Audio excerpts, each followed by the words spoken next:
Well, you know, we love talking the arts on this show, and we continue talking about the arts. And when I say Puccini to you, I am sure you know, even if you don't have some of the music that comes to mind, you know the name right away, because just an absolute legendary composer. And here to tell us about two fabulous performances coming up using the beautiful music of Puccini, I'm joined by Stephanie Piercey Beams from the Tosca Project Artists Collective. Welcome. Great to have you here, Stephanie. Wonderful to be here. Let's first of all talk about the background of this collective. Tell me a little bit about it. Well, this is the third opera that I've produced in Ottawa, in fact. I produced one in 2018. 2019, I produced another Puccini opera, one of the biggest ones that he ever wrote.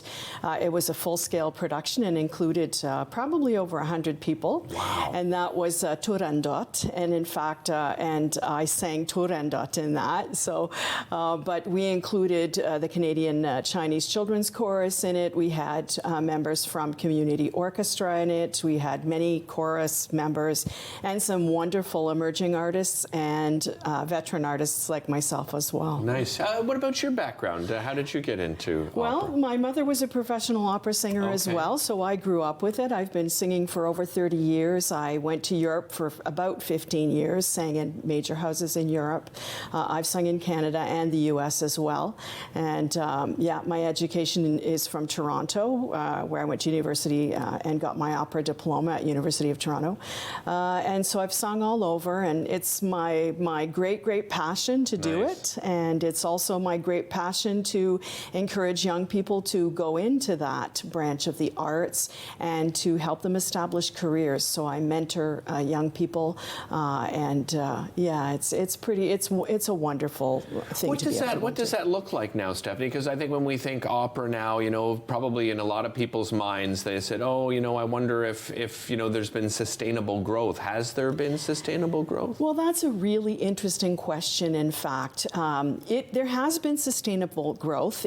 What we have done, in fact, is we've funneled young people into the universities. Okay. So now you go to university and you get your bachelor's of music and you get a master's of music, and you can go on to get your doctorate as well. And what that has done is has really legitimized the industry here. We forget that in Ontario, the revenues from productions are quite high, in fact, because we're employing so many. You know, it's an art form that employs lighting, staging, art, the whole 9 yards. Yeah. In terms of young singers, it is a joy to be able to mentor them. It really is. It's one of my great pleasures to hear them grow as artists and to encourage them, to help them find work as well, and to provide them with work. And my initial goal when I started creating operas and putting them on stage was quite literally to help young artists to get on stage. For the two shows coming up, you're doing Puccini's Tosca. Yes. Is that right? For people that aren't familiar with that piece, tell us a little bit about it. Well, it's an incredible opera. It's probably one of Puccini's finest, if not his finest, operas. It's very relevant in terms of what it talks about. It's a love affair.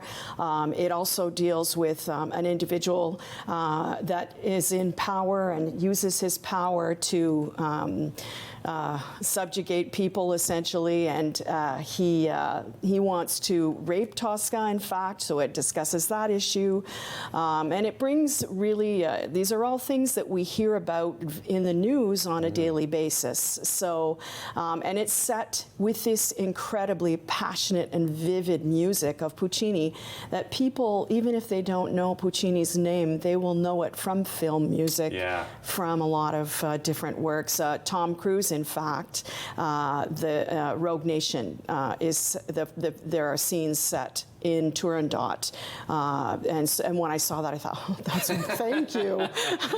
But yeah, it's wonderful, and I do have to say, they get nervous about it, and I say, well, come and see what it is, and they're always so surprised at how much they love it. Well, and I think people also, you know, think, oh, I'm going to go, and I don't know the language, so I'm not necessarily going to understand the story, but the story is told in more than just the language. It's also about the emotion and the acting and the physicality and, as you mentioned earlier, the set and the lighting and everything. Tell us a little bit about that. And you'll have surtitles as well. For people who aren't familiar, maybe you could explain that too. We do have wonderful surtitles. I worked for 4 years at English National Opera as one of their principal guest artists, and they always they translated everything into English. And while I did enjoy it, it's always nice to sing things in their original language, in this case in Italian.